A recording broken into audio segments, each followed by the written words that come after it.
Ah, mais depuis, on a digéré. Hein. Oui, bah, vous avez eu tort. Moi, je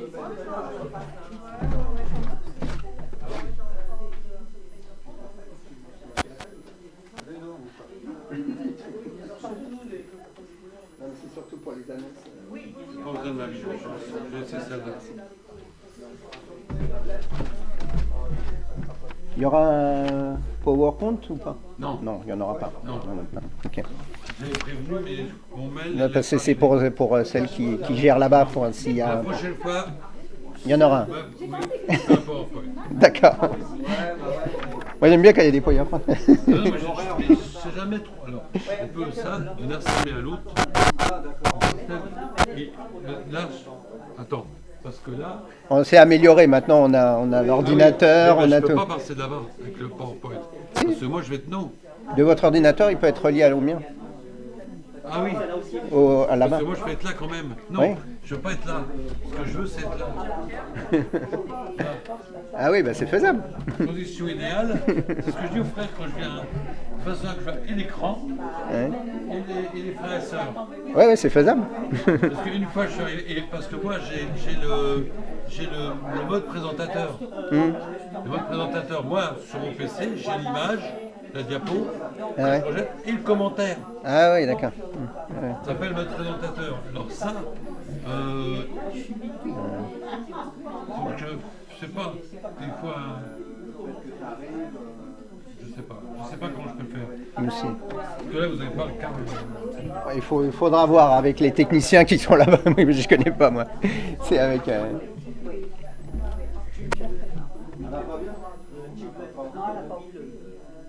Ça va, Luc? Ça va, excuse-moi. On tombait malade hier. Vous avez bien travaillé. Ah ouais. J'ai regardé. J'ai surveillé. Bah, t'as raison. Non, c'est bien. Bah, il fallait. Il y a encore le bar, il y a encore le préau. Si on veut faire des travaux. Ah oui. Ok, d'accord, mais pour la suite.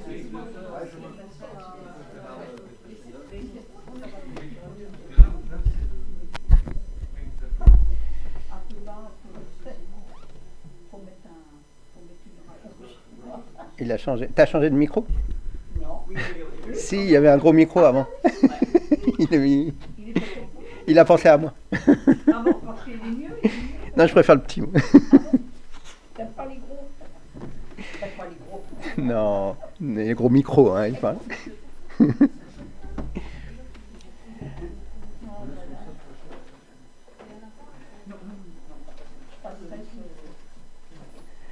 Alors bonjour à tous et bienvenue dans la maison du Seigneur où nous allons adorer, nous allons louer le Seigneur et ça va excusez-moi. Nous allons adorer et louer le Seigneur, mais aussi entendre ce que le Seigneur a à nous dire par sa parole.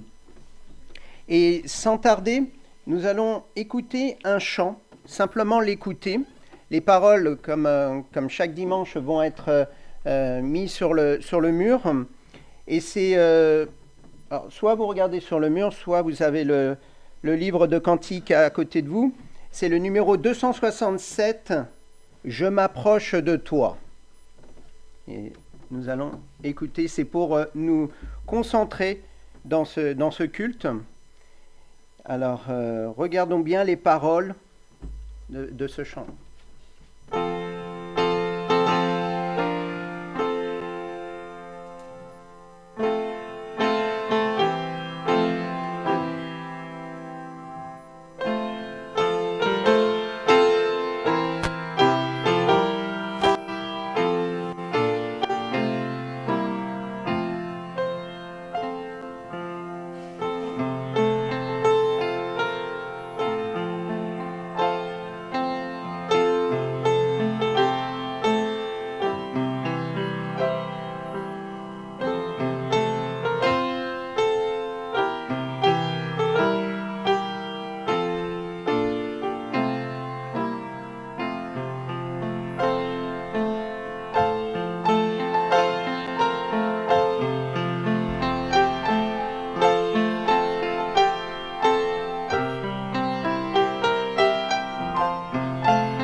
Nous allons avoir les partages des nouvelles familiales.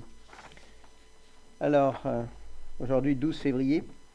Alors, nous avons la joie d'avoir notre frère, le pasteur Robert Grenet, et son épouse Nicole. Et avec nous aujourd'hui, c'est lui qui apportera la parole dans quelques minutes. Alors, comme on l'a dit depuis plusieurs dimanches, le déroulement du culte sera un peu différent. On aura la prédication au début, et que d'habitude c'est à la fin. Alors, soyez pas étonnés, parce qu'on l'a déjà dit depuis quelques dimanches. Après la prédication, nous prendrons du temps pour la louange par les chants, des prières, des remerciements et les offrandes, comme chaque dimanche. La réunion de prière d'hommes est programmée pour ce vendredi soir, le 17 février, à 20h. Nous encourageons tous les hommes à se joindre à nous pour ces moments privilégiés de partage et de prière. Après, la réunion de dames est programmée pour ce samedi après-midi, le 18 février à 15h. Nous encourageons toutes les dames à venir et profiter de ces moments. Les feuilles pour l'étude se trouvent sur la petite table à côté de l'estrade. Alors, après, un effort d'évangélisation aura lieu le dimanche prochain, le 19 février, dans l'après-midi. Nous espérons que le plus grand nombre sera présent pour répandre la bonne nouvelle du salut en Jésus-Christ. Il y a pas mal de dates à retenir, hein, vous avez suivi. Vendredi pour les hommes, pour les femmes le 18, l'évangélisation le 19. Après, du 27 au 30 mars, alors il y a un cours décentralisé à l'église baptiste du Grand Roissy à Sarcelles. Du 27 au 30 mars, ces cours sont organisés par l'Institut biblique d'Algrange et sont ouverts à tous. Toutes les infos utiles se trouvent sur le panneau des annonces. Alors le panneau des annonces qui est là-bas, et si vous voulez plus de renseignements, c'est affiché là-bas. Alors c'est un cours de l'Institut biblique qui est à l'église de Roissy, le Grand Roissy. Il y a une retraite aussi européenne de dames, est organisée au mois de mai. Une affiche avec le thème, alors quand j'ai lu l'affiche, ça m'a fait un peu rire, mais parce que le titre c'est « Quand la vie vous jette des citrons, faites-en de la citronnade ». Le titre c'est ça. Alors j'aurais bien aimé être là, mais bon, c'est pour les dames. C'est pour les dames. Et peut-être c'est de jeter des citrons sur les hommes, non? C'est pas ça, non. Et d'autres infos utiles se trouvent sur le panneau des annonces. Alors il y a aussi cette retraite européenne pour dames. Voilà. On aurait dû le mettre après, parce que là on revient au 3. Ouais. Du 3 au 6 mars, nous aurons la joie d'avoir la visite d'un groupe scolaire des lycéens de l'église où Émilie était membre en Amérique. Ils seront avec nous pour le culte du dimanche 5 mars et participeront au repas fraternel qui est prévu pour ce jour-là. Alors, est-ce que j'ai compris, le groupe sera à peu près de 15 personnes, c'est ça ? 15 personnes. Alors, il y aura 15 jeunes qui seront là. Voilà, ça va remplir un peu plus la salle. Alors que nous louons Dieu pour la fidélité et la générosité de beaucoup dans l'Assemblée au niveau des offrandes, nous constatons aussi qu'il y a une baisse dans les offrandes depuis plusieurs mois. Nous sommes régulièrement en dessous du budget. La somme, alors le budget, c'est la somme nécessaire pour honorer nos engagements. De plusieurs centaines d'euros. Ce n'est pas quelques euros, c'est plusieurs centaines d'euros. Prions pour que le Seigneur continue de pourvoir pour son œuvre. Nous allons prochainement installer une aide visuelle pour permettre de voir clairement si nous sommes au-dessous ou au-dessous du budget. Voilà. Retenez bien la date du 19 mars. Ça, on en parle déjà depuis plusieurs dimanches. C'est la réunion familiale, l'Assemblée générale de notre Église. Les membres ont reçu le compte-rendu de la dernière réunion qu'il faut impérativement lire. Et nous encourageons vivement chaque membre à faire de cette réunion une priorité afin que nous puissions faire avancer l'œuvre de Dieu ici.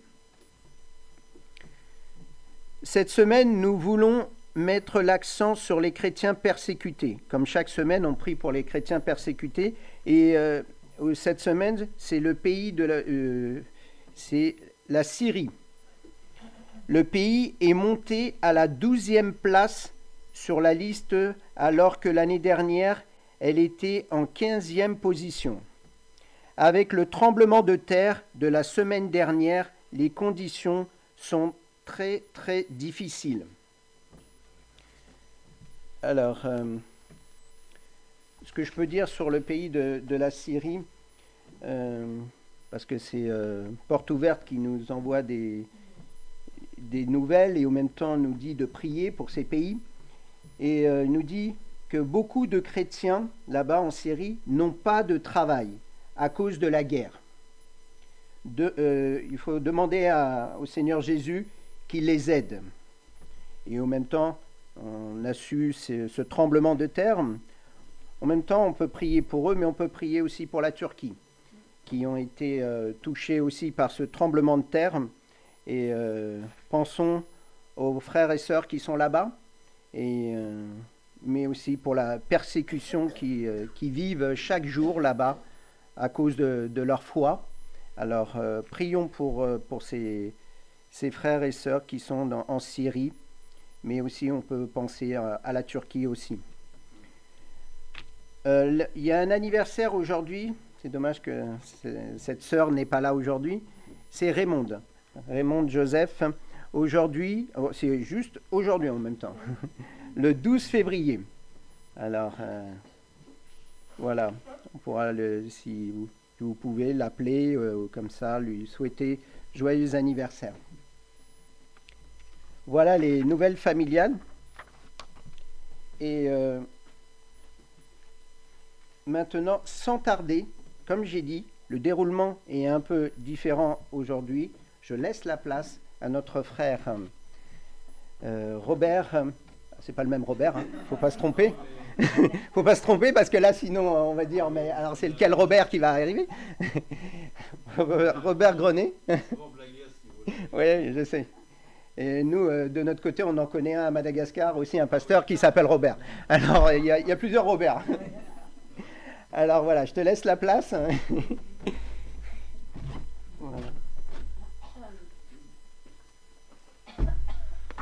Voilà. Bonjour à ceux que je n'ai pas encore salués. Je pense que j'ai salué tout le monde. Ah pardon, si je mets le jus de citron, c'est ça? La citronnade, voilà. Oui, je suis content d'être avec vous. Hein. Je regardais parce que quand je vais quelque part, je regarde toujours ce que j'ai fait la dernière fois dans cette église, de façon de ne pas me répéter. Mais au bout de 4 ans, je pense de toute façon, vous avez... Ah non, tout le monde n'a pas oublié. Quelqu'un m'a dit, c'était concernant la réforme que tu voilà, c'est ça. Et la persécution des chrétiens, déjà, en France, c'était terrible. Hein, terrible. La France a été un pays, et je le dis souvent à des amis étrangers, qui, à mon avis, est particulièrement sous la malédiction à cause de l'histoire de la France, à cause de son rapport avec le peuple juif, avec le rapport avec les chrétiens. C'était des dizaines de milliers qui sont morts, faut pas oublier. Hein. Voilà.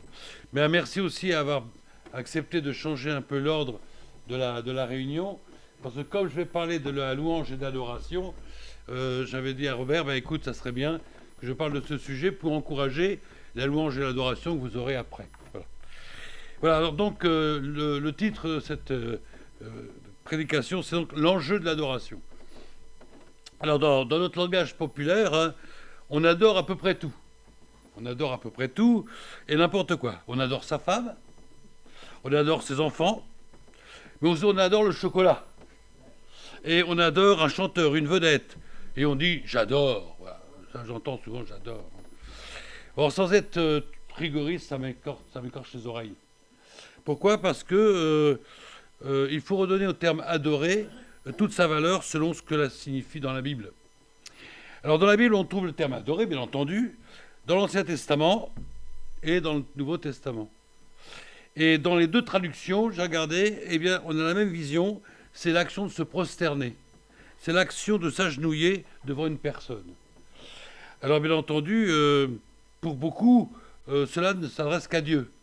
Mais lorsque, on parlait de Daniel, il a fallu qu'il fasse aussi cette prosternation, ben, il a refusé.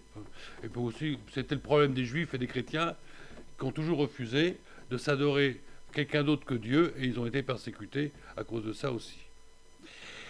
Donc, dans l'évangile de Jean, au chapitre 4, on a une révélation extraordinaire, une révélation spirituelle que le Christ va faire à une personne. Alors cette personne, elle n'est ni particulière, ni spécialiste de la loi. En effet, c'est une femme, une juive, une samaritaine, une non-juive, pardon, une samaritaine, à qui le Christ va faire une déclaration extraordinaire. Suite à une discussion qu'il y a entre les deux, cette femme dit « Nos pères, les Samaritains, ont adoré sur cette montagne, c'est le mont Garizim. Et vous dites que le lieu où il faut adorer, c'est à Jérusalem. » Vous voyez un conflit spirituel, parce qu'il y a un conflit spirituel latent depuis longtemps entre les Samaritains et puis les Juifs. Et le Christ va lui répondre quelque chose d'étonnant, une prophétie. Il dit « Femme, lui dit Jésus, crois-moi, l'heure vient où ce ne sera ni sur cette montagne, mon Garizim, ni à Jérusalem que vous adorez le Père, mais l'heure vient, et elle est déjà venue, où les vrais adorateurs adoreront le Père en esprit et en vérité. » Voilà les critères, on en reparlera. Car ce sont là les adorateurs que le Père demande. Autrement dit, le Seigneur est en train de dire à une femme un besoin de Dieu, une nécessité, à savoir le Dieu demande des adorateurs. Et les adorateurs que le Père demande, eh bien, c'est ça que le Dieu demande, recherche, voire exige. Et il dit encore, Dieu est esprit, et il faut que ceux qui l'adorent en esprit et en vérité. Alors, d'abord, donc, j'ai dit, c'est une prophétie, puisqu'effectivement, comme on l'a dit tout à l'heure, l'empereur Titus, enfin, futur empereur, en 70, a donc rasé le temple. Donc, ça ne sera ni sur le mont Garizim, ni à Jérusalem, puisqu'à Jérusalem, il n'y a plus de temple. Mais il dit, par contre, il y a d'autres adorateurs qui n'auront pas besoin d'un lieu particulier. Ce sont ceux qui adoreront donc en esprit et en vérité. Donc, on a là une prophétie, mais ce n'est pas tout. Le nouvel endroit où l'on adore Dieu, c'est dans Matthieu 18, 20, où il est dit « Là où 2 ou 3 sont assemblés en mon nom, je suis au milieu d'eux. » Voilà. Alors, on peut adorer le Seigneur dans une salle, comme ici. Nous, c'est dans une salle municipale que la municipalité de Nanterre nous prête gracieusement. Et on peut se réunir là tout le dimanche. Mais il n'y a plus d'endroit particulier. Il n'y a plus d'endroit particulier. On parlait tout à l'heure des Huguenots, eh bien, ils ont vécu et adoré le Seigneur souvent dans des cavernes. Hein, c'est là ce qu'on appelle l'incendie du désert. Hein. Ils étaient persécutés. Et donc il n'y a plus de lieu. Il n'y a plus de lieu. D'ailleurs, c'est drôle, mais dans le peuple juif, dans une synagogue, aujourd'hui, pour qu'on puisse adorer Dieu, il ne faut pas être 2, il faut être 10 hommes. Que les femmes. Donc, s'il n'y a pas 10 hommes, ça s'appelle le minyan, eh bien, il n'y a pas de réunion. C'est comme ça. Bon. Nous, heureusement, 2 ou 3. 2 ou 3, ça va vite. Hein. Autrement dit, pas être tout seul, quoi, parce que dès qu'on n'est pas tout seul, c'est qu'on est au moins 2 ou 3. Donc, on a ici une prophétie. Et donc, c'est la plus petite église locale, 2 ou 3 personnes qui peuvent adorer Dieu. Alors, donc, le Christ donne à cette femme 2 conditions. D'abord, en esprit. Qu'est-ce que ça veut dire en esprit ? Avant, l'adoration se faisait par des rituels. Dans le peuple juif, il y avait toute une série de rituels, etc., qui devaient être faits, des actes physiques, comme des sacrifices, des pèlerinages, des dons de toute espèce, des répétitions de prières, etc. Donc c'était quelque chose qui était plutôt au niveau du corps au niveau de l'esprit. Mais nous avons, en tant que chrétiens, reçu cette faveur imméritée par le Christ, de pouvoir adorer le Seigneur en connaissance de cause. Non plus par des actes, bien que tout notre corps va intervenir, notre esprit qui nous encourage à adorer, notre âme qui va exprimer toutes les palettes qu'un chrétien peut connaître au niveau des sentiments, de la plus profonde tristesse, quand on parle de la mort du Seigneur Jésus, à la plus profonde joie quand on parle de sa résurrection et de sa glorification, où nous serons plus tard. Et puis ensuite, après l'esprit, l'âme, le corps, par des chants, par des louanges, par des cantiques, etc., des lectures. Donc vous voyez que l'être chrétien, le chrétien en entier, est intéressé par la louange et l'adoration. Et dans le psaume 103, verset 1 de David, « Mon âme bénit l'Éternel, que tout ce qui est en moi bénisse son saint nom. » Et donc, vous savez que c'est un musicien, donc on voit très bien comment l'adoration se fait non plus par des choses matérielles seulement, et ça, j'ai vu ça dans pas mal de pays du monde, hein. C'est terrible, hein. Des gens très pauvres qui offrent des petites plaques d'or pour mettre sur des bouddhas en pierre pour qu'ils soient recouverts d'or. Et puis des choses terribles comme j'ai vu aussi. Là, non. Pour nous, la prière est d'abord spirituelle et elle coule ensuite dans notre âme et ensuite dans notre corps. Et bien sûr, elle est spirituelle parce que le Saint-Esprit nous encourage, en fonction de la parole de Dieu, à le louer et l'adorer. La deuxième condition, donc, c'est en vérité. C'est-à-dire sincèrement, honnêtement, mais aussi en toute connaissance de ce que je dis. Et cette connaissance, elle provient uniquement de la parole de Dieu. Ta parole est la vérité. Et plus je vais connaître la parole de Dieu, plus je vais avoir de motifs de le louer et de l'adorer. Ceux qui ne connaissent pas beaucoup ou pas assez la parole de Dieu, sur quoi vont-ils se baser pour louer et adorer Dieu? Je ne peux pas louer et adorer Dieu si je n'ai pas des raisons de le faire. Et les 150 psaumes, qui sont pratiquement tous des louanges et d'adoration, pas tous, mais pratiquement, mais voilà de la matière. Parce que je connais, je vois ce que le peuple juif a fait, etc. Et en fonction de ça, je vais avoir des sujets de louange et d'adoration. Alors, petite différence entre la louange. Alors, la louange, je loue Dieu, ça vous pourrez vérifier dans vos Bibles, pour tout ce qu'il a fait. C'est toujours, je te loue, ô Dieu, de ce que tu as fait, de ce que tu as fait, de ce que tu as fait, de ce que Dieu a réalisé depuis toujours, mais aussi en particulier dans nos vies. Je te loue parce que tu m'as donné une épouse. Voilà, je connais quelqu'un pour qui c'est arrivé il n'y a pas tellement longtemps. N'est-ce pas, Robert? Bon, alors, ça, c'est pour tout ce que Dieu fait pour nous. Je le loue pour tout ce qu'il fait pour nous. Et donc, dans le psaume 150, verset 2, eh bien, il est dit « Louez-le pour ses hauts faits ». Donc, vous voyez, la louange, c'est pour ce qu'il a fait. L'adoration, c'est pour ce que Dieu est. Dieu, je t'adore parce que tu es juste, parce que tu es bon, parce que, etc., etc. Donc, ici, c'est sa compassion, sa fidélité, sa sainteté, son autorité. J'aime beaucoup l'autorité de Dieu. Pas parce que j'ai été prof, mais l'autorité de Dieu, en grec, c'est exousia.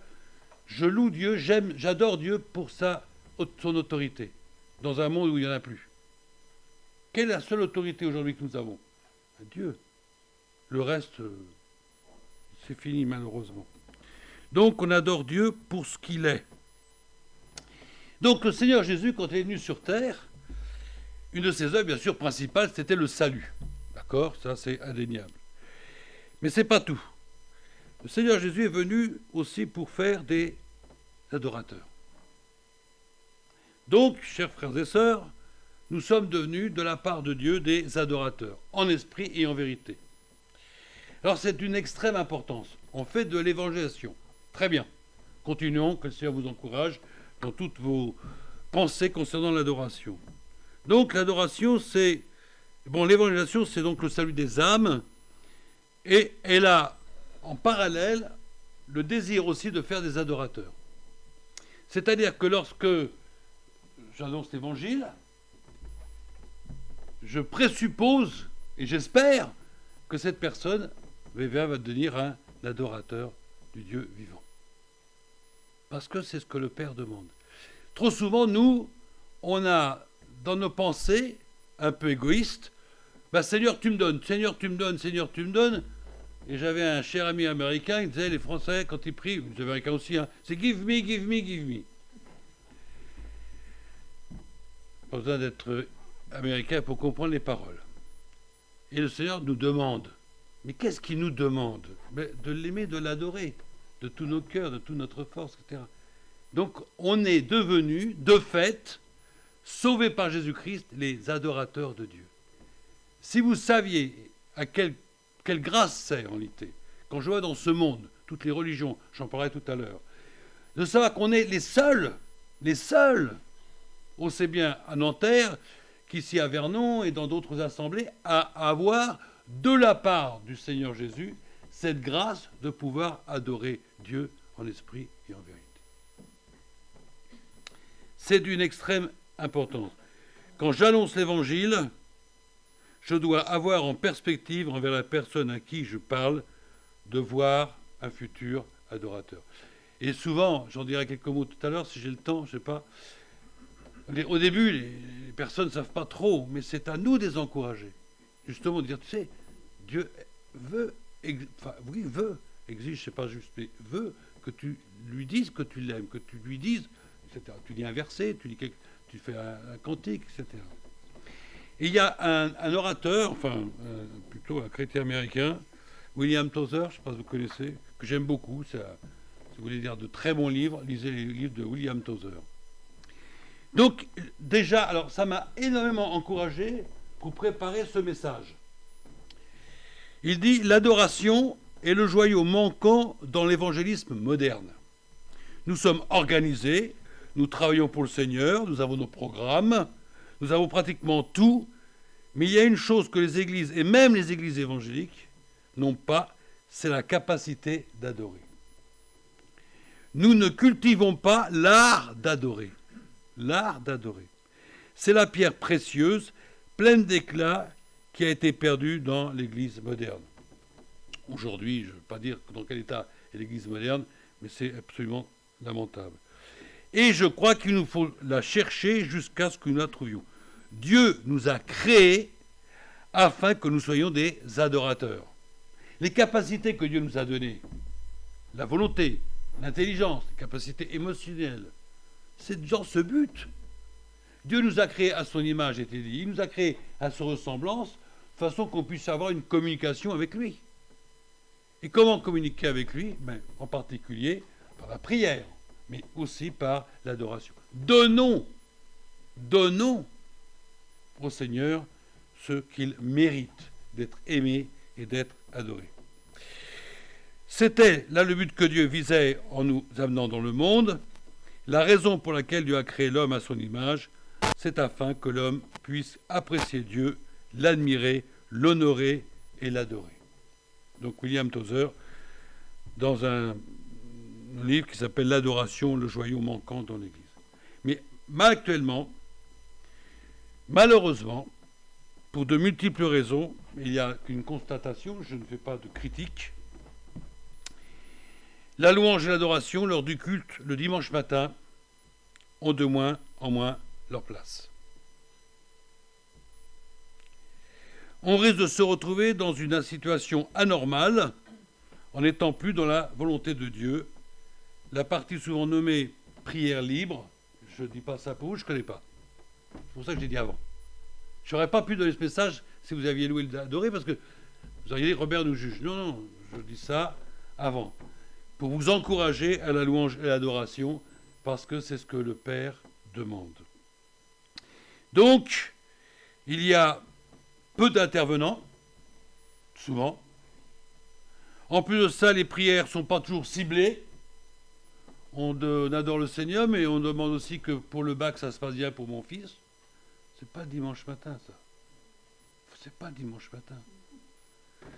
Donc, il y a des manquements, et c'est à nous de revoir collectivement et individuellement l'adoration pour le Seigneur.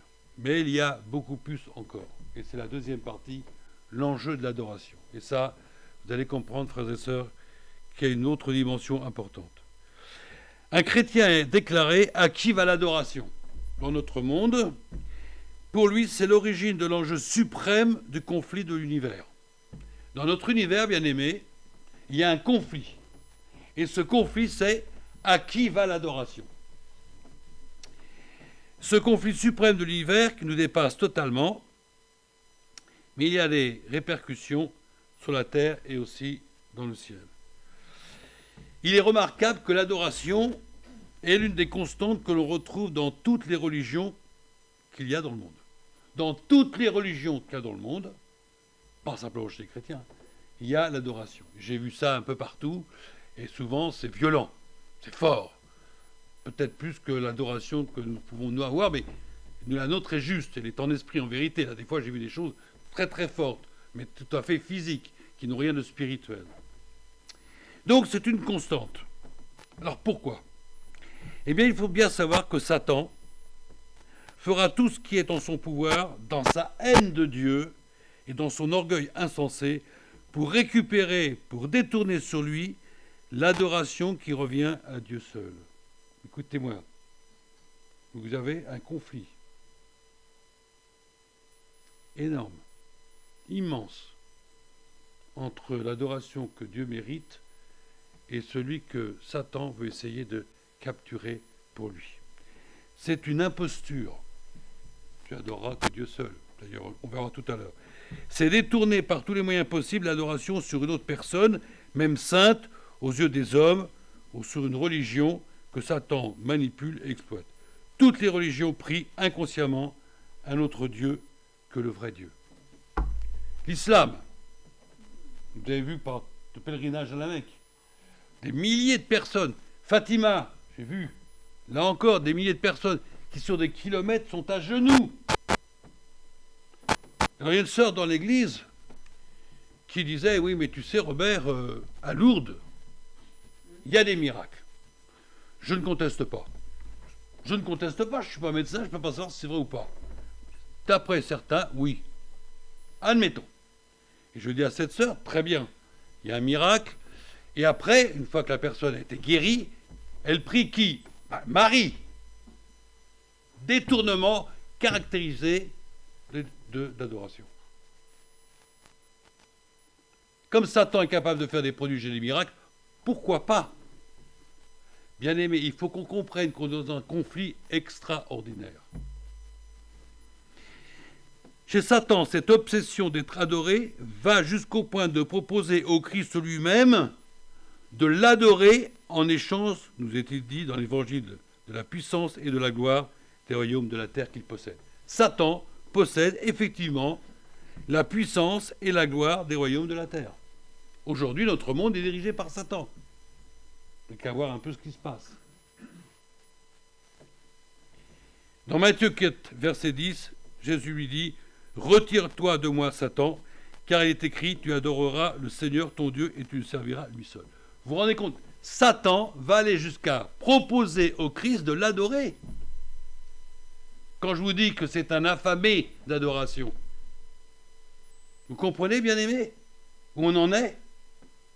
Donc toutes ces religions qui existent dans le monde, bon, il y a des satanistes. Alors là, eux, ils adorent Satan en direct.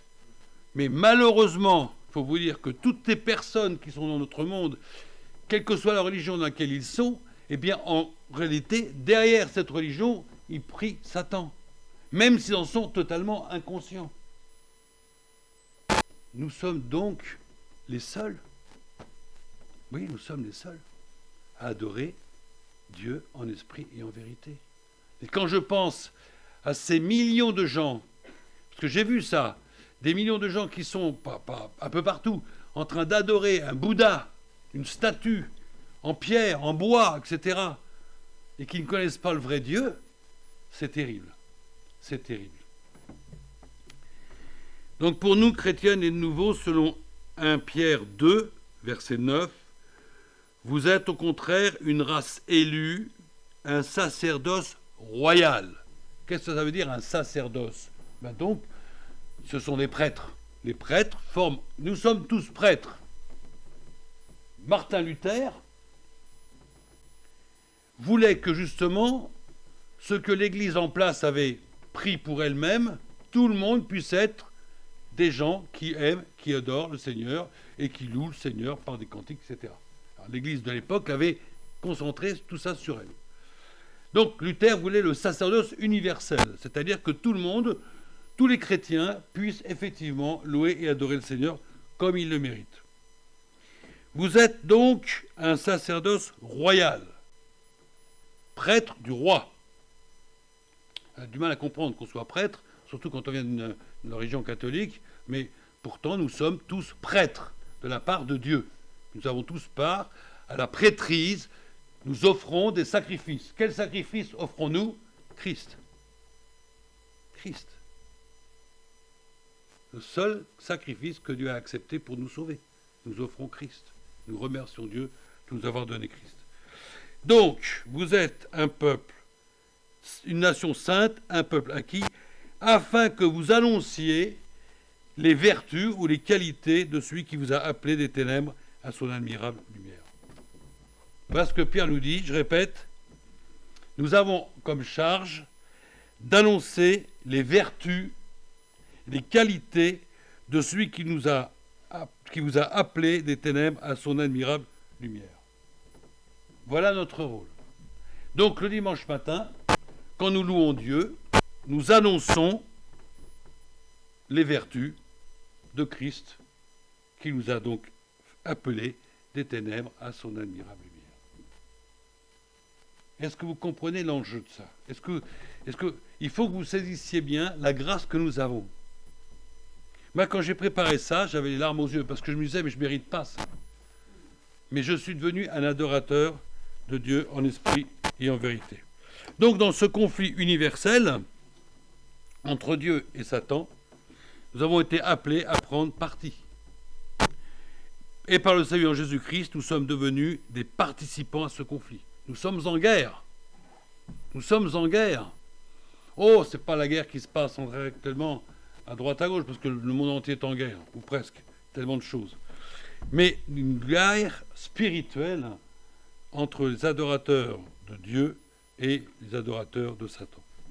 Donc on est participants de ce conflit, de cette guerre terrible, en devenant les adorateurs du Dieu vivant. La gloire du chrétien, la gloire de l'Église, c'est d'être des adorateurs du Dieu vivant. Toute notre gloire est là. Si je peux me glorifier de quelque chose, il n'y a pas grand-chose dont on peut se glorifier, mais je peux me glorifier de quelque chose, c'est de faire partie des adorateurs du Dieu vivant. Nous annonçons les vertus de Dieu.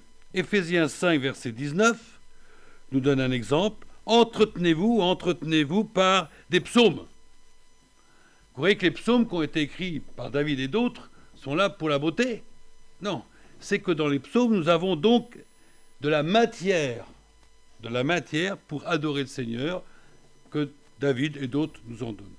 Il est dit, dans ces 150 psaumes, il y a matière par des hymnes, par des cantiques spirituels.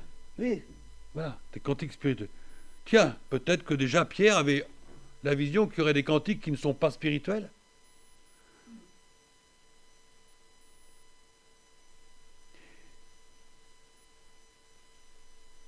Quand j'étudie, on a des frères à l'Assemblée qui sont très pointilleux sur les paroles. Un en particulier, il prend un cantique, il dit mais ça c'est pas biblique, et ça c'est pas biblique. Et il y a plein de choses comme ça. Alors dans les anciens cantiques, il y en a aussi des choses pas claires, mais dans les nouveaux cantiques, il y a certains nouveaux cantiques, on ne sait pas à quel Dieu on s'adresse. On ne sait plus à quel Dieu on s'adresse. Tellement c'est flou, tellement c'est vague. La personne de Jésus n'est jamais citée, ou pratiquement jamais, et on ne sait plus très bien. Des cantiques spirituels, chantant et célébrant de tout votre cœur les louanges du Seigneur. Je répète, Éphésiens 5, 19. Entretenez-vous par des hymnes, des cantiques spirituels, des psaumes, chantant et célébrant de tout votre cœur les louanges du Seigneur. Voilà notre sacerdoce, d'une manière bien décrite par l'épître aux Éphésiens. Donc notre rôle, c'est de célébrer en chantant, par des hymnes, de tout notre cœur, hein, pas à moitié seulement. Hein. Et c'est pour ça que le dimanche matin, il est bon, quand on vient de demander au Seigneur de nous dégager de tous les problèmes qu'on a eu dans la semaine. On en a plein des problèmes, on n'a que ça d'ailleurs. Mais le Seigneur veut nous entendre, le louer et l'adorer, parce qu'il le mérite. Et il faut aussi nous rappeler que dans notre rôle dans l'éternité future, où toutes les œuvres de l'Église sont obsolètes, notre espérance sera comblée quand on sera auprès du Seigneur. L'espérance disparaîtra, puisqu'elle aura été comblée. Notre foi sera pleinement réalisée. Oui. Ce qui restera individuellement et collectivement, c'est l'adoration. Par ceux que tu as rachetés pour Dieu, par ton sang, des hommes de toute tribu, de toute langue, de tout peuple et de toute nation. Apocalypse 5, verset 9. Donc notre rôle dans l'éternité sera de louer et d'adorer Dieu pour tout ce qu'il a fait et pour tout ce qu'il est. Il faut se préparer, bien-aimés, parce que ça va durer longtemps. Et comme quelqu'un a dit, l'éternité c'est très très long, surtout sur la fin.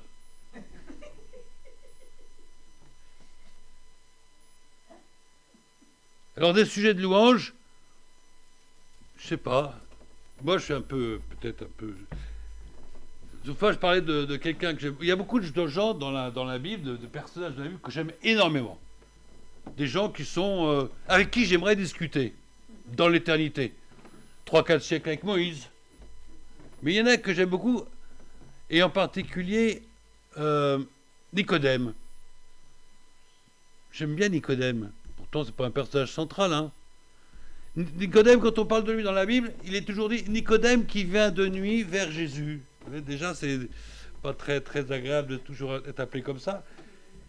Mais il y a aussi des femmes qui sont extraordinaires dans la Bible. Et j'aime beaucoup... comment s'appelle-t-elle? C'est pas Naomi. Ruth. Ruth, toujours, elle a un gentil sobriquet qui la suit. Ruth, la Moabite. Sympathique. C'est comme ça. Quand je vois tout ce qu'a fait cette femme... Ben, j'aimerais discuter pendant... Et à chaque fois, je sais que ça sera des sujets de louange et d'adoration envers Dieu. Quand on écoute un témoignage de quelqu'un qu'on aime, on dit « Ah Seigneur, tu as été bon. » Voilà. Vous voyez? Voilà des sujets. Le Seigneur est toujours créditeur, même lorsque nous lui offrons l'adoration. C'est là qu'il nous donne plus que nous pouvons lui donner. Quand je loue le Seigneur, quand j'adore le Seigneur, il me donne plein de choses. L'adoration en esprit et en vérité est une grande source de bénédiction pour ceux qui y participent. Et j'ai fait une étude il n'y a pas longtemps sur le psaume 133. Voici qu'il est bon pour des frères et sœurs de se retrouver ensemble pour louer le Seigneur. Psaume 133. L'adoration, c'est une arme puissante contre Satan. Nous avons un ennemi, bien-aimé. Contre Satan et ses manigances, car libérés de son royaume, vous savez que nous avons été arrachés du présent siècle mauvais, nous prenons position avec détermination et joie dans ce terrible conflit spirituel à qui va l'adoration. Notre Amen collectif est une source de communion et de paix entre les membres de l'Assemblée. J'ai un peu en bisbis avec un frère et une sœur, mais il fait une prière qui me touche, parce que je dis Amen, mais en disant Amen, je suis en communion avec lui. L'adoration est aussi un facteur du lien spirituel entre les membres de l'Église. L'adoration nous ouvre une fenêtre sur le ciel. Quand je suis en communion avec le Seigneur, ça y est, je suis déjà un peu moins sur terre.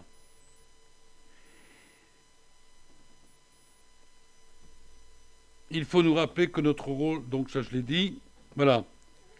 Et donc oui, c'est ça. Nous avons vu tout ça. Nous apprenons la reconnaissance. Moi, je suis toujours étonné quand j'entends la prière de certaines personnes. Je dis, mais ça, je n'avais pas pensé à cet aspect. Et c'est vrai que ça m'encourage, moi aussi, à aller dans son sens pour louer et adorer le Seigneur. Donc, c'est une communion entre nous. Être réconforté. Nous avons besoin d'être réconfortés. Et dans Samuel 22,4, il est dit « Je m'écris, loué soit l'Éternel, et je suis délivré de tous mes ennemis. » C'est extraordinaire, la louange d'adoration, parce que je suis vraiment en communion et avec le Seigneur et avec mes frères et sœurs. C'est déjà un petit aperçu du ciel, pour moi, un petit aperçu du ciel. Compte les bienfaits de Dieu et tu verras, en adorant, combien le nombre en est grand. Compte les bienfaits de tout ce que Dieu a fait pour toi. Il y a un frère, enfin, plusieurs, mais ils ont des petits cahiers sur lesquels ils marquent tout ce que le Seigneur a fait pour eux. Et on ne sait pas tout. Combien de choses le Seigneur a fait pour nous que nous ne savons pas et que nous saurons. Et que nous saurons. Et là, ce sera encore un sujet de louange et d'adoration. Donc, compte les bienfaits de Dieu et tu verras, en adorant, combien le nombre en est grand. L'adoration est absolument nécessaire à la croissance spirituelle. C'est bien, c'est très bon les messages. Mais l'adoration dans une église, c'est aussi un facteur de croissance. Parce que ce que je dis est important et les autres disent Amen à ma prière. L'adoration est un facteur de santé psychique. Les médecins vous le diront. Ben ouais, les médecins chrétiens. Mais même des non-chrétiens ont dit qu'effectivement, cette sorte de méditation est positive. Combien notre âme est restaurée par l'adoration. Dans cette communion intime avec le Seigneur, nous mettons de côté nos besoins personnels, tous nos soucis et nos problèmes. Lors de l'adoration, nous nous concentrons sur la personne bénie de Dieu. Les frères et sœurs qui sont les plus enclins à la louange et à l'adoration sont souvent ceux qui sont aussi le plus enclins aux différentes formes de service qu'il y a dans l'Assemblée. Une relation de cause à effet. La prière est une courroie de transmission entre Dieu et le service. Souvent, il y a adéquation entre prière et action de service dans l'Église. C'est normal. Celui qui aime peu donne peu. C'est ce que le Seigneur a dit à une femme. Mais elle a beaucoup aimé, donc elle a beaucoup donné. On parlait de thermomètre tout à l'heure. Moi, je peux vous dire que le thermomètre, il est simple, hein, aussi à ce niveau-là. Souvent, le service d'une personne, parce qu'elle aime le Seigneur. L'amour de Christ me presse. L'amour de Christ me presse. Et j'estime que si un seul est mort pour moi, tous donc sont morts. Et si je vis aujourd'hui, c'est pour servir le Seigneur. Donc, c'est un encouragement pour le service. L'adoration est un style de vie, de persévérance, de discipline. Quelle place a dans ma vie l'adoration avec mes frères et sœurs? L'adoration a amené bon nombre de pécheurs à la repentance. Je peux donner un très bon message d'évangélisation. Mais si on est dans une église où l'adoration fonctionne à la gloire de Dieu, qu'est-ce qu'on entend? On entend que le Dieu de la Bible est le seul vrai Dieu. On entend que le Dieu de la Bible est mon créateur et que je suis sa créature. On entend que Dieu de la Bible, malgré mon péché et ma nature, m'a aimé. Que le Dieu de la Bible m'a délivré de mon péché. Que le Dieu de la Bible, par son Fils, m'a délivré de l'autorité de Satan sur moi. Que le Dieu de la Bible, par son Fils, etc., etc. Celui qui écoute ça, il ne connaît pas Dieu. Mais c'est la plus belle des réunions d'évangélisation qu'on peut faire. Il va apprendre, c'est votre témoignage. Et le témoignage que vous avez, c'est le plus beau moyen d'annoncer l'évangile. Alors, j'ai encore combien de temps? Ça, c'était, je ne vais pas être trop long parce que on va laisser de la place à l'adoration. Des obstacles. Il y a des obstacles à l'adoration. Une prière qui n'est pas en esprit en vérité. C'est charnel, mais il n'y a pas il n'y a pas l'aspect spirituel. Il y a des personnes, alors ça, le chant, je fais très attention. J'étais très déçu dans les conventions où j'étais, par des chanteurs, des chanteuses et des groupes chrétiens, enfin chrétiens, entre guillemets, c'était pas spirituel du tout. Mais pas spirituel du tout. Il faut se faire attention. Le chant, c'est une grande capacité que Dieu a. Les psaumes, d'ailleurs, étaient plus ou moins chantés, si j'ai bien compris. Le Seigneur nous a donné des cordes vocales, etc., tout un appareillage. Et je me souviens, à une convention, il y avait un frère qui avait donné un message, mais extraordinaire, mais vraiment puissant, merveilleux, et qui donnait à réfléchir à ceux qui étaient présents, et monté sur scène un groupe de musique. Cette musique était complètement en dehors, mais complètement en dehors, c'était zim boum boum, j'exagère un peu, mais c'est comme ça que je l'ai vécu. Ils ont cassé l'état d'esprit qui était à cette réunion. Et suite à ça, j'ai été vraiment un peu en colère, et donc j'ai demandé à ce que ça soit fini. Maintenant, dans les conventions, chant d'assemblée, où tout le monde peut chanter. Tout le monde peut chanter. Alors bien sûr, quand il y a 10 assemblées différentes, il faut trouver les chants qui plaisent à 10 assemblées différentes, parce qu'on n'a pas tous, au niveau des cantiques, certains sont plus ceci, certains sont plus cela, mais quand même, les bons vieux cantiques, il y en a toujours qui sont vraiment à la gloire du Seigneur. Donc, il faut que la prière soit en esprit et en vérité. Deuxièmement, il y a aussi un obstacle qui est dans la qualité de ma relation avec Dieu. Hébreux, chapitre 10. Oui, c'est ça. Versets 19 à 22. Ainsi donc, frères, puisque nous avons au moyen du sang de Jésus une entrée libre dans le sanctuaire, ah oui, ça c'est extraordinaire, on a l'autorisation de venir louer le Seigneur. Pas parce que quelqu'un a ouvert la porte, mais parce que le Seigneur a ouvert la porte. Par la route nouvelle et vivante qu'il a inaugurée pour nous au travers du voile, c'est-à-dire de sa chair, et puisque nous avons un souverain sacrificateur établi sur la maison de Dieu, approchons-nous donc avec un cœur sincère, vrai, franc, loyal, dans la plénitude de la foi, en pleine assurance dans la foi, les cœurs purifiés d'une mauvaise conscience, et donc je peux m'approcher de Dieu pour le louer et l'adorer. Approchons-nous, vers Hébreux 4, 16, avec assurance du trône de la grâce. Voilà. Mais si il y a entre le Seigneur et moi des nuages, quelque chose qui ne va pas, je ne pourrais pas adorer le Seigneur avec toutes ses qualités, plénitude de la foi, cœur sincère, etc. Donc il faut vraiment demander au Seigneur de nous dégager de tout ce qui peut avoir un obstacle dans ma relation avec lui. Éphésiens 3, verset 12, en ce que nous avons par la foi en lui la liberté de nous approcher de Dieu avec confiance. C'est pareil. Il faut comprendre quel est notre privilège de pouvoir être des adorateurs de Dieu. Je l'ai dit tout à l'heure, mais je le redis maintenant, parce que le Christ nous a ouvert la porte. Le fameux voile, là, vous avez entendu ce voile qui a été déchiré. Une fois par an, le souverain sacrificateur avait le droit de passer du lieu saint au lieu très saint, derrière un voile, là où il y avait donc le coffre, un coffre qu'on appelle donc le Saint des Saints, l'Arche d'Alliance. Et il y avait un rideau qui empêchait les autres d'y aller. Et lui, il y allait une fois par an. Et lorsque le Seigneur Jésus sur la croix a dit « Tout est accompli », ce rideau s'est déchiré du haut vers le bas pour nous faire comprendre que maintenant, nous pouvions aller tous ensemble auprès de Dieu. Il n'y avait plus d'obstacle. Mais c'est fondamental. Dieu, le Christ, sur la croix, a supprimé l'obstacle qui nous empêchait d'aller jusqu'à Dieu. Les Juifs, ils restaient dehors. Tous les Juifs restaient dehors. Sauf quelques Lévites qui pouvaient rentrer dans le lieu saint, mais sinon, tous restaient dehors, à faire différentes tâches. Nous avons la capacité, grâce au Seigneur Jésus, de venir dans sa présence. Mais qu'est-ce que nous sommes pour venir dans la présence de Dieu? Dieu est 3 fois saint. Et pourtant, il nous accepte comme ses enfants.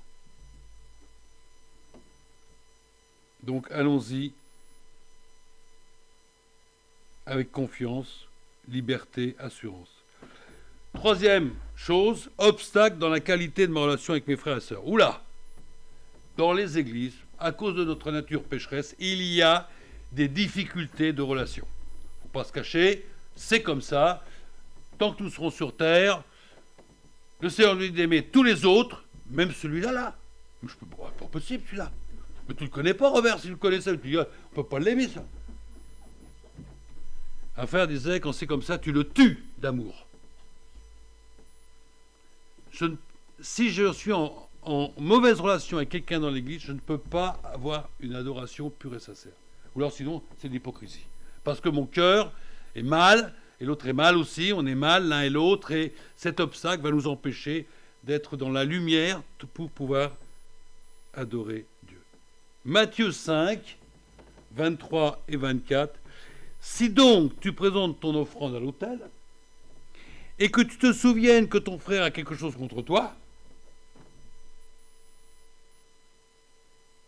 laisse là ton offrande devant l'autel et va d'abord te réconcilier avec ton frère, puis tu viens présenter ton offrande. Là, c'est clair, net et précis. Le Seigneur nous dit clairement, si tu as quelque chose contre quelqu'un, tu ne peux pas adorer le Seigneur pleinement. Donc, il faut réconciliation. C'est pour ça que l'adoration est un facteur de réconciliation. Mais vous comprenez? Le Seigneur, dans sa sagesse, nous dit, voilà, comment régner la paix dans une église, entre frères et sœurs? Eh bien, être suffisamment d'accord pour que tu puisses apporter ton offrande. CQFD, comme on dit.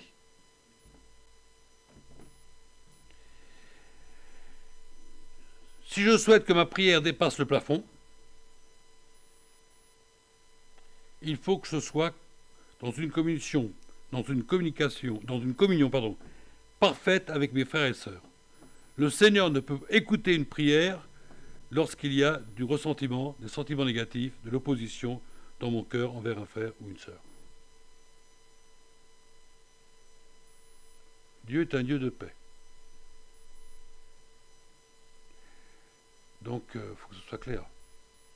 Et aujourd'hui, dans les églises, les déchirements entre chrétiens, là j'ai encore appris tout récemment que dans une église, on n'était pas content de certaines choses que faisait le pasteur et tout. Et pour des raisons, parce qu'il ne nous revenait pas, on l'a fait partir. Mais c'est connu, mais dans les églises, le nombre de frères et sœurs qui s'en vont de l'église parce qu'il y a un tel souci. Mais c'est une honte. Et on croit qu'on va pouvoir adorer Dieu, mais votre prière, elle ne dépasse pas le plafond. Il faut que ce soit clair. Dieu ne sera pas à l'écoute.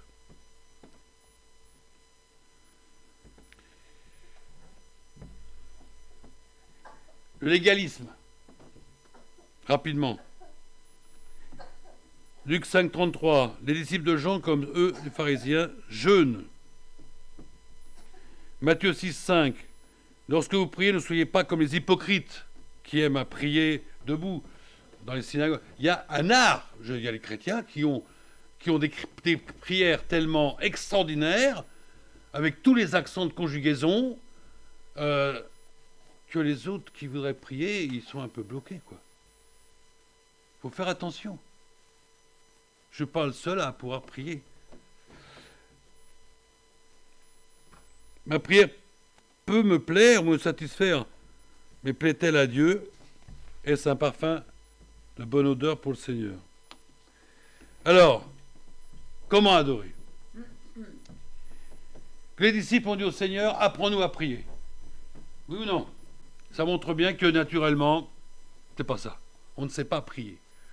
On a besoin d'apprendre. Donc, vous pouvez demander au Seigneur, apprends-nous à prier, il va nous répondre. Eh bien, il y a 3 critères que j'ai retenus. A, B, C. Facile à se rappeler. A, B, C. A comme audible. Prière audible. Alors, je ne suis pas misogyne, mais des fois, j'ai du mal à entendre les prières de mes sœurs. Alors moi, par la foi, qu'est-ce que je fais? Je dis Amen. Parce que bon, je pense qu'elle a dit des choses bien, quoi, mais audible. Fois, il faut mieux se lever pour prier. Ça se fait dans certaines églises. Bon. Audible. Je dis Amen par la foi. Bon, j'ai un problème aussi, il faut que je passe chez Audica, enfin je suis passé déjà, il faut que ça améliore. Mais audible, mes chères sœurs, que vos prières soient audibles. 2, brèves. Brèves. Certaines prières sont trop longues, trop longues, trop longues, manquent de spontanéité, d'enthousiasme, prennent beaucoup de temps et de place. Mais le Seigneur veut que tous aussi, dans l'Église, puissent prier. Il m'est arrivé, Nicolas est présent, dans une église, il y a eu une sœur qui a prié, mais tout le monde a croisé les bras, quoi. Quand est-ce qu'elle va s'arrêter? C'était terrible. Et alors, bon, elle avait des antécédents, donc ça allait crescendo. Au début, c'était... Ah, mais je dis, mais on va aller où, là? Donc les autres, tout le monde était un peu bloqué pour louer et adorer le Seigneur. Brève. Quelques versets d'un psaume. Une sœur de l'église, pareil. Alors, moi, j'encourage vraiment les frères et sœurs de l'église à prier. Mais alors, elle était un peu bloquée parce que les autres priaient tellement bien, elle m'a dit. Les autres prient tellement bien. Je dis, oui, c'est vrai qu'il prie bien, je viens de croire qu'il prie bien, mais c'est pas pour autant, oui, mais moi, j'ai peur. J'ai dit, écoute, tu vas où tu lis quelques versets d'un psaume, tu as le choix, comme ça, ou alors tu écris ta prière dans la semaine et tu la donneras dimanche. Elle me dit, oui, ça va faire du réchauffé. J'écoute, les 150 psaumes ont été écrits il y a 3000 ans. Donc c'est du super réchauffé. Non. C'est pas grave, mais vaut mieux. Oui, par exemple, je crois que c'est le rôle des responsables dans l'Église, c'est d'encourager. On t'entend pas, qu'est-ce qui t'arrive? Pourquoi tu pries pas? Il y a quelque chose qui te dérange et tout. Ah, t'as peur de faire des fautes de conjugaison, de balbutier. Mais je dis, le Seigneur, lui, il s'en moque. Regardez comment les parents sont heureux quand le bébé fait ah bah areux. Déjà, ils sont aux anges. Eh bien, je pense que le Seigneur, même si quelquefois notre prière est un peu... Bref. Donc, brève.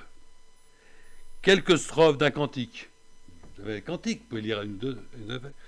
Quelques versets d'un psaume, je l'ai déjà dit. Il faut encourager les autres. Et on est tous responsables d'encourager l'autre, en particulier responsable de l'Église, le pasteur, mais tout le monde, c'est dans la communion. On ne t'entend pas prier, qu'est-ce qui t'arrive? Concise. A, audible. B, brève. C, concive. Donc, trop souvent, les prières, j'en ai dit, ce sont des longues litanies avec un crescendo dans la voix. La louange d'adoration sont remplacées par des épanchements avec une manipulation parfaite de la structure grammaticale et des concordances de verbes. Et sans le savoir, peut-être que j'impressionne les nouveaux convertis qui, eux, vont pas se sentir capables d'en faire autant. Mais heureusement, je l'ai dit, quelques versets d'un psaume, une strophe d'un cantique sera très bien. Donc, bien aimés, pour terminer, un rappel de notre vocation terrestre. Comment? Le C concise. A audible. Mon chaton, c'est audible là. A audible, B brève et C concise. Voilà. Donc, pas trop long. Concise, ça veut dire pas trop long, quoi. Hein. Donc, pour terminer, un rappel de notre vocation terrestre. Puis un jour céleste. Ah, ça sera bien, hein. Moi, j'attends ça. Hein. Quand on sera tous ensemble auprès du Seigneur, je sais pas, ça, si tout le monde prie dans... Au moment, on aura tous une seule langue. J'ai pris un très cher frère américain, on parle le français, parce qu'il faut l'éternité pour l'apprendre. Ça, c'est Steve. Bon, bref. Mais il y aura là de tous les peuples. Donc, s'il y a tous les peuples, c'est peut-être parce que... Alors, peut-être ça sera... Je sais pas, mais ça sera extraordinaire. Et des fois, c'est vrai que je pense qu'on est tous transportés spirituellement, hein, lorsqu'on entend des cantiques. Et nous, les Français, on chante très mal et très peu. Mais quand je vais en Angleterre, j'étais en Angleterre, mais quand ils chantent, les Anglais, mais c'est extraordinaire. Hein. Aux États-Unis, je pense que c'est pareil. Mais les Anglais, quand ils chantent, c'est de tout leur cœur, ça. Nous, on n'est pas même les Français, oui. Bon, bref. Donc, soyons certains, comme je relis dans 1 Pierre 2,9, donc ça c'est le verset important aussi, Pour nous chrétiens nés de nouveau, hein, vous, contraire, par rapport au monde, vous êtes un sacerdoce royal. Voyez un peu quelle grâce nous avons. Une nation sainte, afin que vous annonciez les vertus, les qualités de celui qui vous a appelé des ténèbres à son admirable lumière. Donc nous sommes dans un conflit. J'espère que vous avez bien compris. Pour ça que j'ai appelé ce message l'enjeu de l'adoration. Ce n'est pas simplement le fait de louer le Seigneur et d'adorer le Seigneur dans l'Église, mais de comprendre qu'on est les seuls au monde, pas parce qu'on est des gens bien, hein, mais parce que Christ a ouvert la porte pour pouvoir louer et adorer le Seigneur. Donc ne vous en privez pas. Ne vous en privez pas. Merci Seigneur pour ce passage, de tous ces passages qui nous encouragent. Tu as voulu des adorateurs, tu as fait cette demande à la Samaritaine, et tu nous as donné en Jésus-Christ la capacité de l'être. Seigneur, ce monde, sans le savoir, adore Satan, d'une manière ou d'une autre. Mais nous, tu nous as donné cette capacité de venir devant toi, libre, pour te dire que nous t'aimons, que nous t'adorons, parce que tu le mérites, parce que tu es saint, parce que tu es juste, parce que tu es pur, parce que tu nous as fait beaucoup de bien par Jésus-Christ. Nous te bénissons. Amen.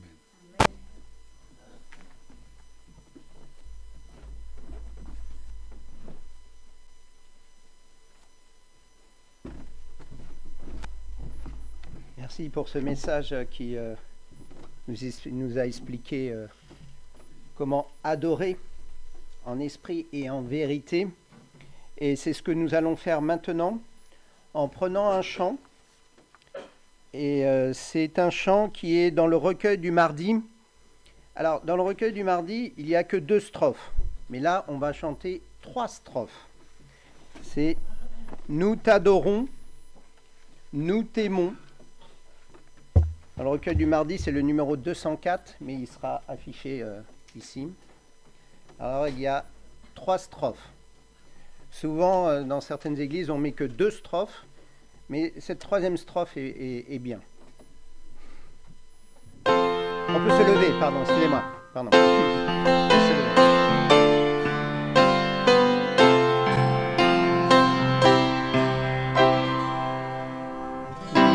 Nous t'adorons, nous t'aimons, tendre Père. Glorifie ton nom sur la terre. Glorifie ton nom.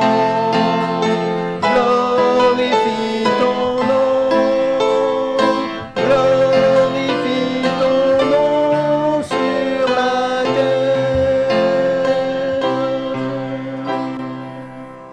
Nous t'adorons, nous t'aimons, Jésus.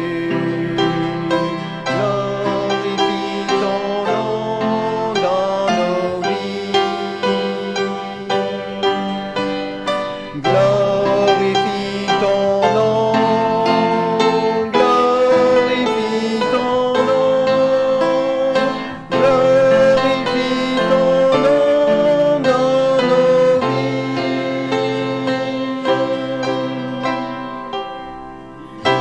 Nous t'adorons, nous t'aimons, Saint-Esprit.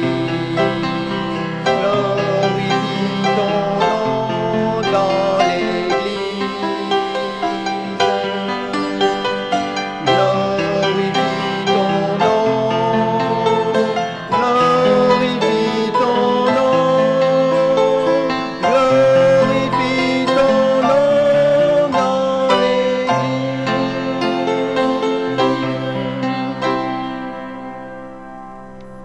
Nous pouvons nous asseoir. Et ce chant nous pousse à l'adorer, à le louer. Et comme chaque dimanche, nous allons avoir un temps de partage, de louange, ce que le Seigneur a fait dans nos vies cette semaine. Si vous avez vu comment le Seigneur vous a béni dans une situation, c'est le moment de partager. Ou vous avez lu un passage qui vous a touché, et c'est le moment de le partager aussi. C'est une exhortation. Oui. Moi, justement,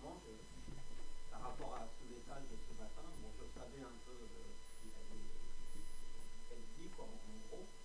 Et moi, c'est jeudi, en fait, maintenant je fais des siestes, parce que j'arrive à un certain âge que j'ai besoin de temps en temps de me reposer. Et quand je me suis réveillé de cette petite sieste, j'ai eu un chant qui était venu, et c'est assez rare que un chant qui m'est venu en fait, dans la tête. Et en fait, même ce matin, ça me rappelait plus du titre. Et j'ai demandé à Marie-Claude de chantonner, elle m'a dit le titre c'est bien m'apprendre à t'aimer. Et en fait, j'ai à cœur d'être un encouragement en fait, pour les frères. Et je me suis dit, ce matin, j'aimerais qu'on chante ce chant ensemble. Et justement, dans le troisième couplet, il est dit viens m'apprendre à t'aimer, ainsi qu'au ciel on t'aime, m'apprendre à t'adorer. Et on parle d'adoration. Donc je pense que Dieu me l'a mis dans la tête, je pense, pour que je le partage ce matin. D'accord. Alors on va essayer de le chanter, mais on attend que si les paroles puissent se mettre sur le mur. 243. C'est le 243. Alors sur le livre de Cantiques, si on n'arrive pas à voir les paroles sur le mur, on a quand même le livre de Cantiques. Alors 243, non, on n'a pas. Non. Alors on va prendre le livre de Cantiques. Pour Émilie, ça va aller? Oui. D'accord. Alors 243. Viens m'apprendre à t'aimer, c'est en toi qu'est la vie, en toi qu'est le bonheur et la félicité. Jésus, étends sur moi ta main meurtrie, et dis-moi, j'ai souffert, j'ai porté ton péché. Alors on peut se lever et chanter ce chant.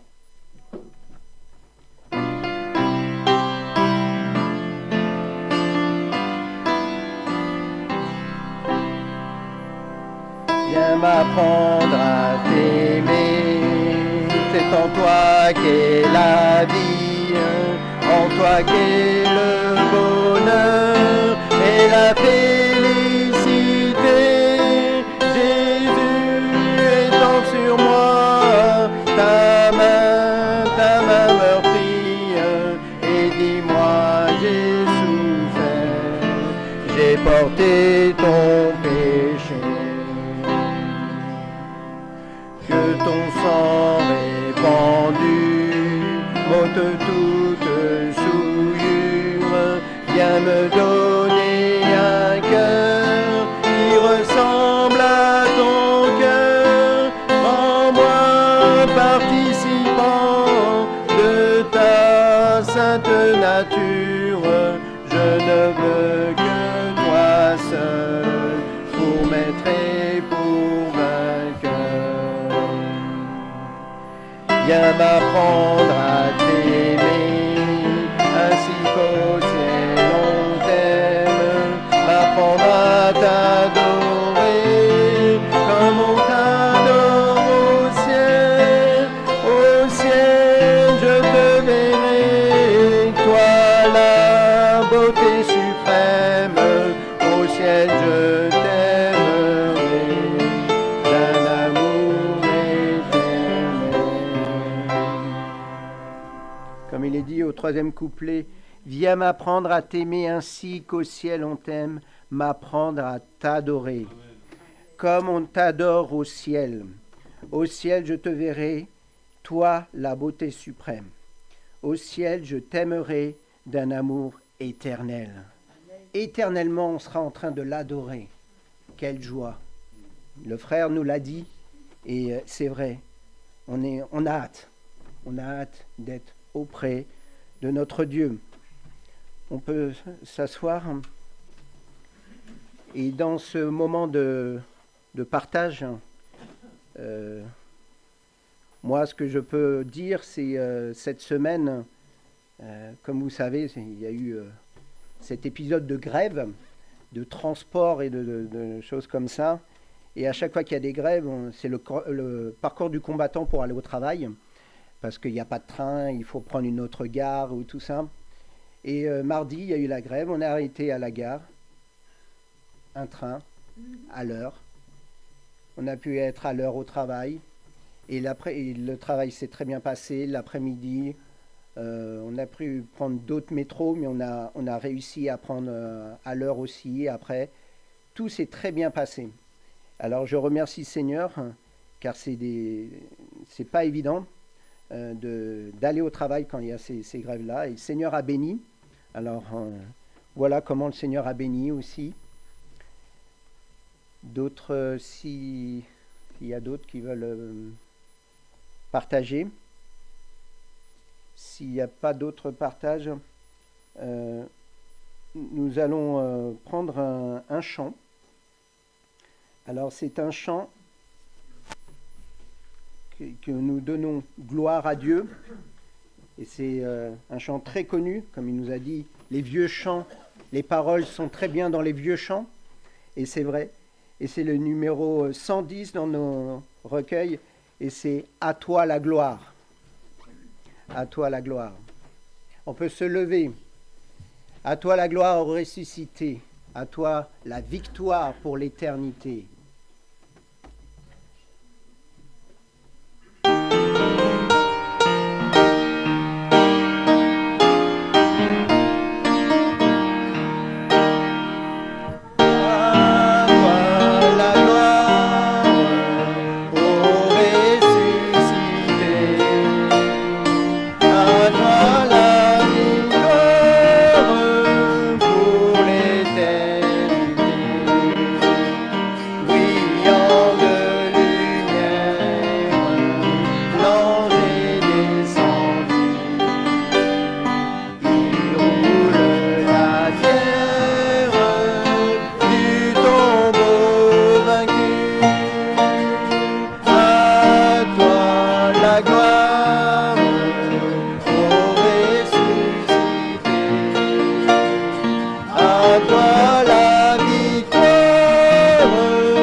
S'asseoir.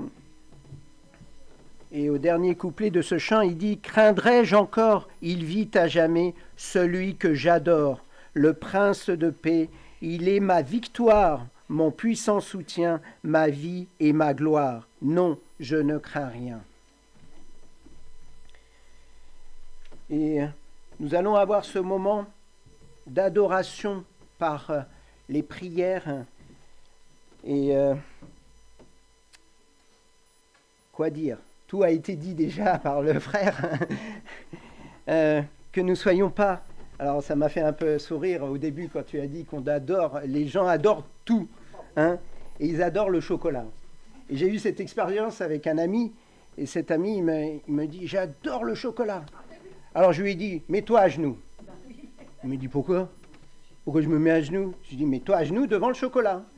Et il m'a dit, mais pourquoi? Je lui ai dit, si tu regardes la définition d'adoration, c'est on doit se prosterner.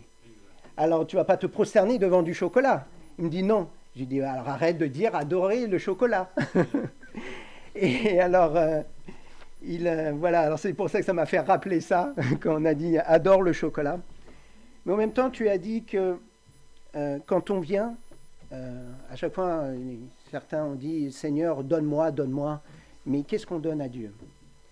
Et quand on doit venir le dimanche matin, qu'est-ce qu'on apporte à Dieu aussi? Est-ce qu'on apporte les louanges, les adorations? Mais comment apporter si on ne s'est pas préparé dans la semaine? Et c'est ce qu'il faut faire, se préparer dans la semaine. Et être avec le Seigneur, dans la louange, de l'adoration, dans la semaine déjà, et lui demander de nous aider à avoir cette louange le dimanche avec les frères et sœurs pour lui. Alors c'est aussi se préparer dans la semaine. Et maintenant, on va avoir ce moment de prière, d'adoration, et comme il a dit, que plusieurs prient, et pas, comme il a dit, des longues prières. J'ai connu aussi un frère où il était très long aussi, quand j'étais petit. En plus, il parlait tout doucement, alors on l'entendait presque pas, et ça durait presque 10 minutes. Alors, on se demandait quand ça allait finir aussi. Mais bon, voilà, alors qu'on soit bref, concis, mais que les paroles soient bien et pour Dieu, en fin de compte. On adore Dieu. Hein. Voilà, alors prenons ce moment-là pour adorer Dieu.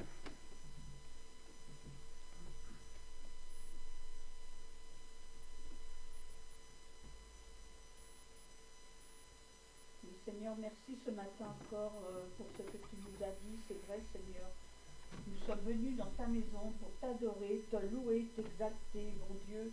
Et merci pour cela, Seigneur. Merci que nous avons pu toute la semaine aussi le faire. Nous ne le faisons pas uniquement quand nous sommes dans ta maison, mais chaque jour nous pouvons t'adorer, t'élever et te dire merci pour toutes choses. Merci pour notre vie. Merci pour ces moments partagés encore, Seigneur, dans ta maison. Et vraiment, nous te louons et nous t'adorons. Et c'est dans ton nom ce matin encore que nous te prions et que nous t'aimons. Amen. Amen. Merci Seigneur, parce que c'est vrai qu'on peut s'approcher de toi, couvert par son ton Fils, uniquement, parce que nous sommes pardonnés de tous nos péchés. Et merci parce que c'est vrai que tu as fait de nous des adorateurs.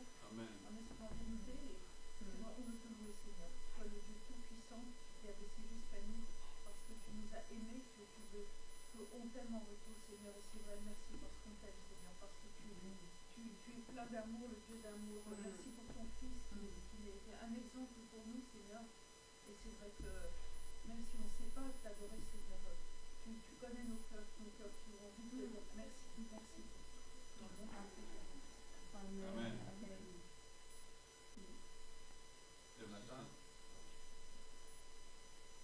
Ce matin, Seigneur, je voudrais te louer parce que tu es le Dieu de vérité. Et comment dire que déjà dans notre petite enfance, on nous ment avec le Père Noël, on nous ment avec l'école en disant qu'on vient du singe. On nous ment aussi de la religion, comme notre frère qui nous envoie dans des voies sans issue. Et Seigneur, quel privilège, Seigneur, sur ma route pour moi-même de folie. Je t'ai rencontré, Seigneur, et tu m'as pardonné. J'ai beaucoup aimé ce premier passage que je lisais quand Jésus dit « Je suis le chemin, la vérité et la vie ». Et je t'ai accepté, Seigneur, et Seigneur, c'est un grand privilège de te connaître et ce matin de pouvoir adresser ma prière et qu'elle puisse être pour toi d'un parfum de bonne odeur. Au nom de Jésus. Amen. Amen. merci Seigneur d'avoir fait de nous d'être peut-être valables au Dieu du monde, mais d'avoir fait de nous les véritables adorateurs de Dieu, de ceux qui savent la vérité, qui savent te reconnaître, et Seigneur qui nous a libérés du pouvoir de Satan afin de faire de nous des adorateurs. C'est un tel privilège, Seigneur, de se dire ce matin, en toute liberté et heureux, que tu es merveilleux, que tu mérites ta louange, ta gloire de toute personne. Et Seigneur, merci pour Jésus.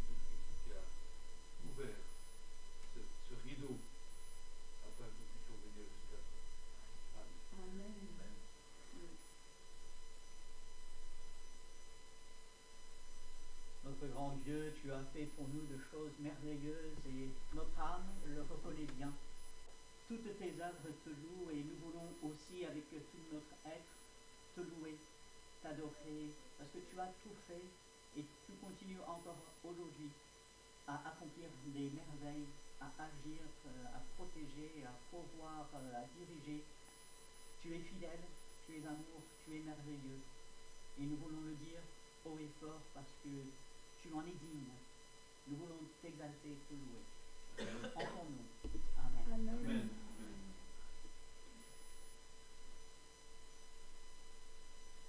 Oui, Seigneur, quelle joie de pouvoir être là et te dire que tout ce que nous avons dans notre cœur, Seigneur, nous t'aimons, nous voulons t'adorer, te dire que ce que tu es, Seigneur, que tu es un Dieu merveilleux. Oui, ça a été dit plusieurs fois, mais on veut le répéter. Tu es un Dieu merveilleux, Seigneur. Tu as fait de grandes choses dans le passé, que ce soit avec ton peuple, mais avec nous aussi, Seigneur. Dans notre vie, tu as fait des choses et tu en fais chaque jour. On le témoigne chaque dimanche que tu es présent dans nos vies, Seigneur, et que tu nous bénis, tu agis, tu pourvois, tu nous aides, Seigneur. Merci pour cela. Mais, Seigneur, aussi, tu nous demandes d'être des gens qui t'obéissent, Seigneur. Et aide-nous à t'obéir comme tu le veux, Seigneur. Et à être des adorateurs. Et aide-nous à qu'on puisse s'améliorer dans cette adoration pour toi, Seigneur. Seigneur, merci. Merci pour cela, Seigneur. Seigneur, dirige la suite de ce culte aussi, Seigneur. Tout cela en ton beau nom. Amen. Alors, nous allons avoir le moment d'offrande. Et si vous êtes préparés pour ce moment d'offrande aussi dans cette semaine, c'est le moment. Et je demanderai à Patrick s'il peut venir.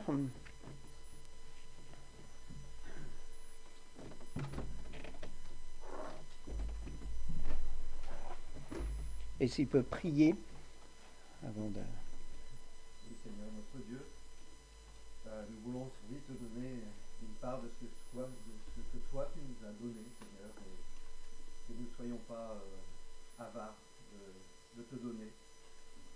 Comme on chante un cantique, ma richesse et ma gloire, c'est toi. Et Seigneur, nous voulons l'exprimer aussi par ces offrandes. Au nom de Jésus-Christ. Amen.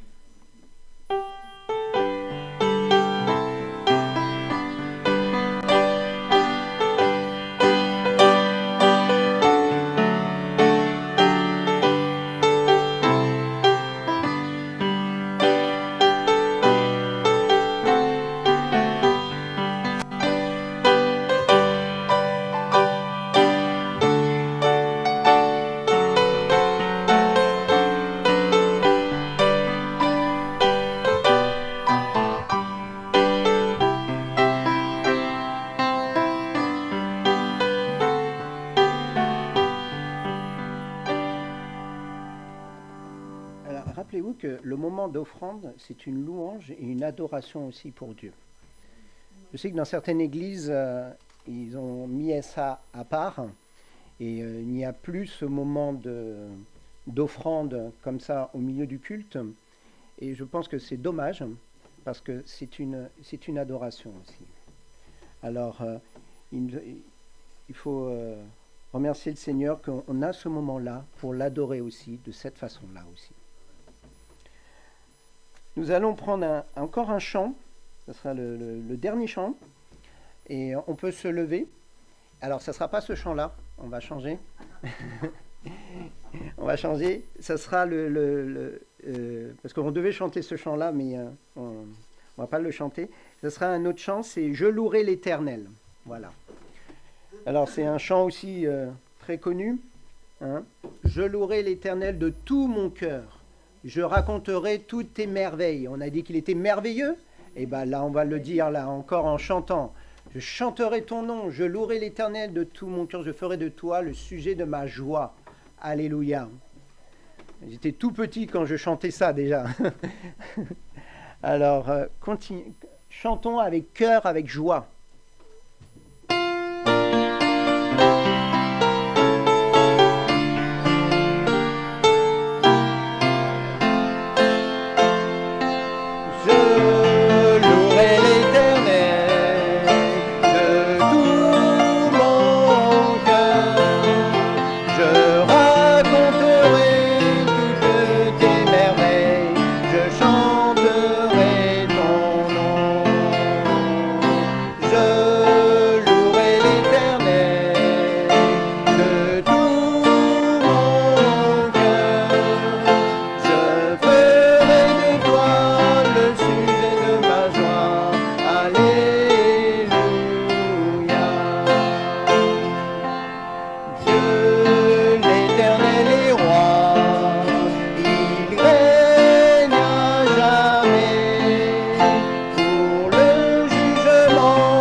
Asseoir.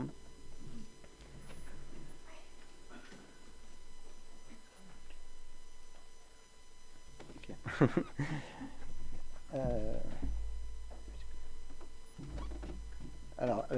Alors, excusez-moi. Nous allons avoir deux versets un verset que je vais lire. C'est le psaume 29, vous le voyez sur le mur. L'Éternel donne la force à son peuple. L'Éternel bénit son peuple et le rend heureux. Voilà, je vous laisse avec ce passage et je vous dis bon dimanche, bonne semaine, que le Seigneur vous bénisse et n'oubliez pas la louange, l'adoration, et qu'on se prépare chaque jour pour l'adorer. C'est vrai qu'on doit l'adorer tous les jours, mais aussi pour l'adorer avec les frères et sœurs le dimanche. Alors qu'on se prépare. Voilà, alors bon dimanche et bonne semaine à tous.